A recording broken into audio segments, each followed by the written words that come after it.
Police સ્ટેશનનું જીયાણા ગામ છે. જીયાણા ગામની અંદર તારીખ 13/5/24ના રાત્રિના 1:0થી 14/5/24ના કલાક 9:00 સુધીમાં પાદરે આવેલ રામદેવપીર મહારાજનું મંદિર છે.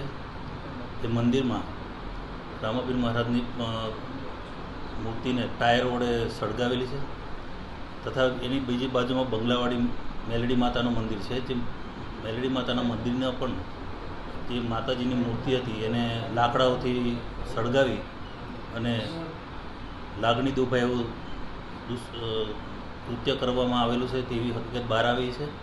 અને બીજા એક વાસિંદ દાદાનું મંદિર હતું, ત્યાં પણ તાળું મારેલું હતું, જેના કારણે તાળું ખોલાયું નથી, પણ બહાર એને ગાભા સળગાવી આમ 3 મંદિરો ઉપર આવી રીતના સળગાવી અને લાગણી દુભાઈ એવા કૃત્ય કરવાનું એક ફરિયાદ દાખલ કરવામાં આવી હતી.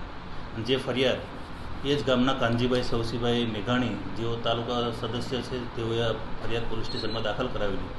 આ ફરિયાદ દાખલ કર્યા પછી એરપોર્ટ પોલીસ સ્ટેશન દ્વારા સઘન તપાસ કરતાં આ કામે એક ભાડ મળતા આરોપીની ધરપકડ હાલ કરવામાં આવેલી છે, જેનું નામ અરવિંદ મગનભાઈ સરવૈયા જાતે કોડી, જેની આ ધરપકડ કરવામાં આવી છે. એને જોતાં જે અરવિંદભાઈ હાલની એની માનસિક સ્થિતિ થોડી એવી હોય તેવું જણાઈ આવે છે.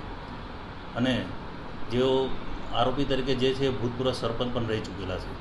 અને 2 થી 3 વર્ષ પહેલાં એમને પોતાની પત્ની અને એનો દીકરો બધી મિલકતને જમીન બધું એમના નામે કરાવીને લઈને જતા રહેલા. ત્યારથી માનસિક રીતે થોડા પીડાય છે અને ભૂવા જાગડિયા કરી અને મતલબ ભૂવાઓના આમાં બધામાં પડીને એનું એવું કહેવું છે કે આ બધું કરવા છતાં મારું ના થયું તો માતાને શું કરવાનું, મતલબ વાહિયાત વાતો કરે છે. પણ આ લાગણી દુભાઈ એવું કૃત્ય કર્યું છે અને ગુનો દાખલ કરીને હાલ આરોપીને ધરપકડ કરવામાં આવી